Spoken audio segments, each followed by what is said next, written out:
أعوذ بالله من الشيطان الرجيم بسم الله الرحمن الرحيم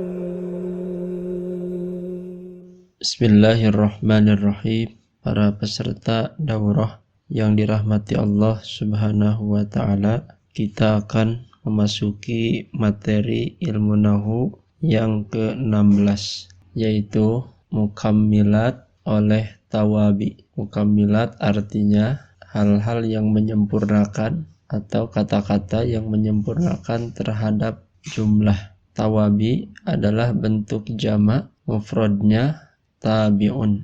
Pengertiannya, tawabi adalah setiap yang mengikuti i'rab yang sebelumnya atau mengikuti kalimat yang sebelumnya. Tawabi ada 4, yaitu sifat atau na'at, yang kedua taukid, yang ketiga badal, yang keempat atau contoh sifat atau na'at. Qamat talibul mujtahidu, seorang siswa yang rajin telah berdiri. Qoma fi'il madi atau libu fa'ilnya. Al-mujtahidu adalah sifat bagi atau libu. Taukid contohnya ra'aitu Umaro nafsahu, aku melihat Umar, nafsahu dirinya sendiri. Ra'ai ini termasuk fi'il madi ya.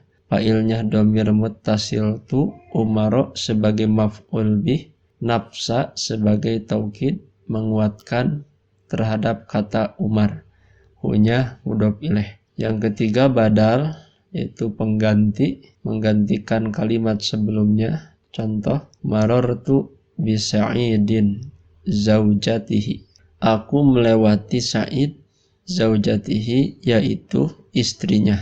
Jadi kata zaujati ini sebagai badal dari kata Sa'idin. Yang keempat atau menyambungkan. Contoh, jalasa Ahmadu wa Humaidun, Ahmad dan Humaid telah duduk. Di sini atopnya adalah Humaidun, yaitu menyambungkan terhadap kalimat Ahmadu. Huruf atopnya adalah waw, huruf waw. Kita akan rinci penjelasan dari tawabi ini, dimulai dari pembahasan sifat atau na'at. Yang dimaksud na'at adalah tabi, pengikut, yang disebut untuk menjelaskan salah satu sifat dari man'utnya. Man'ut itu yang disifatinya atau mensifati yang berkaitan dengan man'ut. Syarat untuk na'at adalah harus sesuai dengan man'utnya, dengan kalimat yang sebelumnya dalam berbagai segi, yaitu i'rabnya, mufrad, musanna dan jamaknya, muzakkar dan muannas, serta ma'rifat dan nakirah. Kalau man'utnya rofa, maka na'atnya rofa. Man'utnya nasab, na'atnya nasab. Man'utnya jar, maka na'atnya juga jar. Demikian dalam hal mufrad, musanna dan jamaknya harus sesuai ya. Kemudian dari segi muzakkar muannas juga harus sesuai, termasuk dari segi ma'rifat dan nakirah. Kita lihat contoh, qomal mudarrisus sholih, seorang guru yang soleh telah berdiri. Qoma fi'il, al mudarrisu fa'il, as-sholihu sebagai sifat. Al mudarrisu ma'rifat, as-sholihu juga ma'rifat. Al mudarrisu mudzakkar, as-sholihu juga mudzakkar. Al mudarrisu mufrad, as-sholihu juga mufrad. Al mudarrisu marfu, as-sholihu juga marfu. Jadi di sini sesuai. Contoh lain, akramtul mudarrisas sholiha, aku memuliakan guru yang soleh. Di sini dari segi i'rabnya sama ya, nasab dan nasab. Marartu bil mudarrisis sholihi, aku melewati guru yang soleh. Di sini sesuai dari segi i'rabnya, yaitu majrur dan majrur. Pembagian na'at ada 2, satu na'at hakiki, yang kedua na'at sababi. Na'at hakiki itu menjelaskan man'ut kalimat sebelumnya. Kalau na'at sababi menjelaskan yang berkaitan dengan man'ut. Na'at hakiki ada 3. Satu, na'at mufrad. Mufrad di sini tunggal ya. Bisa juga bentuknya musanna atau jamak, satu kata mufrad di sini. Contoh dzalika talibun alimun. Itu adalah seorang siswa yang pintar. Dzalika mubtada, talibun khobarnya, alimun sebagai naat mufrad untuk talibun. Yang kedua naat jumlah. Contoh ja'a talibun qara'al kitab. Telah datang seorang siswa yang membaca kitab. Ja'a fi'il, talibun fa'ilnya, qara'a itu jumlah fi'liyah, fi'il dan fa'il sebagai naat jumlah. Al-kitabah itu sebagai maf'ul bih. Jadi contoh untuk naat jumlahnya adalah lafad qara'a berupa jumlah fi'liyah. Bisa juga nanti bentuknya jumlah ismiyah. Yang ketiga naat sibhul jumlah, yaitu terdiri dari jar majrur atau zorob. Contoh di sini hadhihi sayyaratun fil madrasah. Ini adalah sebuah mobil yang ada di sekolah. Hadhihi mubtada sayyarah khobar fil madrasah, jar majrur menjadi naat sibhul jumlah. Kemudian naat sababi yang berkaitan dengan man'ut ya. Contohnya ja'ar rajulul hasan. Telah datang seorang laki-laki yang baik. Apakah yang baik itu laki-lakinya? Nah, ternyata di sini yang baik itu adalah wajhuhu, wajahnya. Atau bisa kita terjemahkan telah datang seorang laki-laki yang tampan wajahnya. Di sini yang menjadi naat sababinya adalah al-hasanu.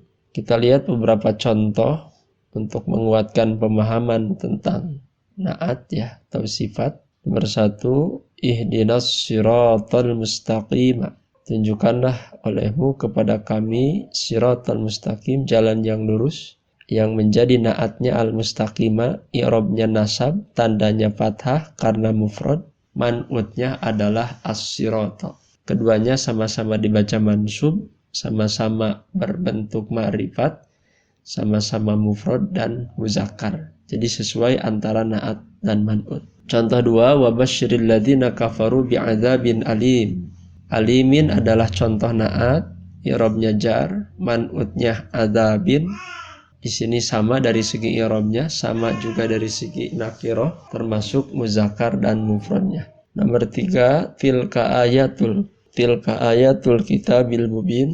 Naatnya adalah al-mubin, kemudian man'utnya al-kitabi.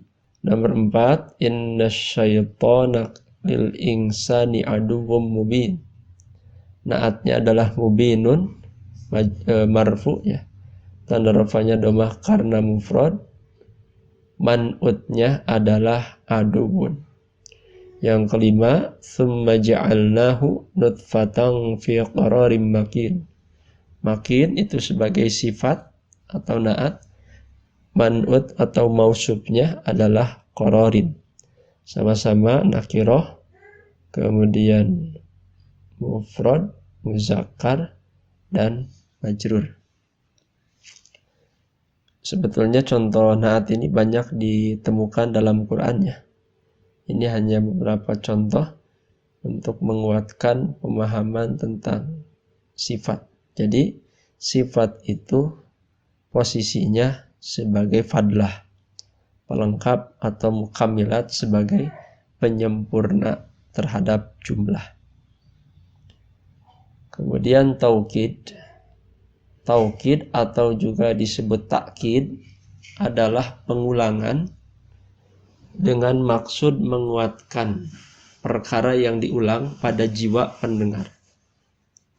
Jadi penguatannya, menguatkan makna. Taukid ada dua, satu taukid lafzi secara lafad, lafadnya yang diulang, lafad yang sama yang diulang. Yang kedua taukid maknawi. Contoh-contoh taukid lafzi, ja'a aliyun aliyun. Ini adalah isim zahir. Ali telah datang. Ali. Ya. Ali yang kedua adalah taukid. Disebutnya taukid lafzi berupa isim zahir. Ji'ta anta. kamu telah datang. Anta, kamu. Anta adalah isim domir mentaukidi, ya, menguatkan domir muttasil tak sebelumnya. Kemudian yang ketiga, fi'il ja'a aliyun, telah datang Ali. Ja'a yang kedua adalah taukid lafzi berbentuk fi'il. Kemudian huruf, contoh la uhibbuhu, tidak, aku tidak mencintainya. La yang kedua adalah taukid lafzi berupa huruf. Kemudian bisa juga berupa jumlah seperti ja'a aliyun, telah datang Ali. Maka jumlah yang kedua, ja'a aliyun, itu adalah taukid lafzi. Kebalikannya taukid maknawi, ini lafadznya tertentu secara makna, ya, mentaukidi kalimat sebelumnya secara maknanya. Untuk mufrad bisa menggunakan nafsun atau ainun. Contoh, ja'a Ahmadu, telah datang Ahmad, nafsuhu au ainuhu, Ahmad dirinya sendiri. Jadi bukan istrinya, bukan anaknya, bukan perwakilannya, tapi Ahmadnya sendiri. Kata nafsun dan kata ainun di sini sebagai taukid terhadap lafaz Ahmadu, disebutnya taukid maknawi. Kalau musanna bisa menggunakan kila atau kilta. Kila untuk muzakkar, kilta untuk muannas. Contoh, qamatil muslimatani kiltahuma. Dua perempuan muslim atau dua muslimah telah berdiri. Kiltahuma, kedua-duanya. Itu kalimat kilta sebagai taukid maknawi untuk kalimat al-muslimatani. Kalau banyak jamak, ya, lafadznya bisa menggunakan kullun, jami'un, atau ammatun. Contoh, ja'al muslimun kulluhum, au jami'uhum, au ammatuhum. Orang-orang muslim telah datang, kulluhum, seluruhnya, au jami'uhum, atau semuanya, au ammatuhum, atau umumnya, mereka semua. Jadi kalimat tersebut sebagai taukid untuk yang jamak. Berikutnya kita akan praktek memahami taukid dalam Quran. Nomor 1, la'amla'anna jahannam minal jinnati wan nasi ajma'ina. Sungguh akan kami penuhi neraka jahanam dari kalangan jin dan manusia, ajma'in, seluruhnya. Lafad ajma'in adalah taukid untuk lafad an-nas. Disebutnya taukid maknawi, ya, bukan taukid lafdi. Yang kedua, ilaihi marji'ukum jami'an. Hanya kepadanya, kepada Allah, tempat kembali kalian, jami'an, semuanya, kalian semua. Jami'an sebagai bentuk taukid maknawi untuk kalimat kum. 3, idhab anta wa akhuka. Pergilah. Pada lafaz idhab sebetulnya sudah ada domir mustatir anta, tapi kemudian disebut lagi anta. Maka anta yang kedua adalah taukid lafdi untuk domir mustatir anta pada kalimat idhab. Yang keempat, innaka antas sami'ul alim. Anta yang kedua adalah taukid untuk kalimat ka, ya. Ka itu domir, kamu, anta juga domir, maka di sini taukidnya taukid lafdi. Yang kelima, wa'allama adamal asma'a kullaha. Allah telah mengajarkan kepada Adam nama-nama, kullaha, semua nama. Kalimat kulla adalah taukid maknawi untuk kalimat al-asma'a. Padahal al-asma itu sudah jamak, dikuatkan lagi dengan kalimat kulla. Itulah penjelasan untuk mukammilat tawabi, penyempurna tawabi, yaitu naat atau sifat dan taukid. Demikian untuk materi yang ke-16. Assalamualaikum warahmatullahi wabarakatuh. Alhamdulillahi Rabbil Alamin.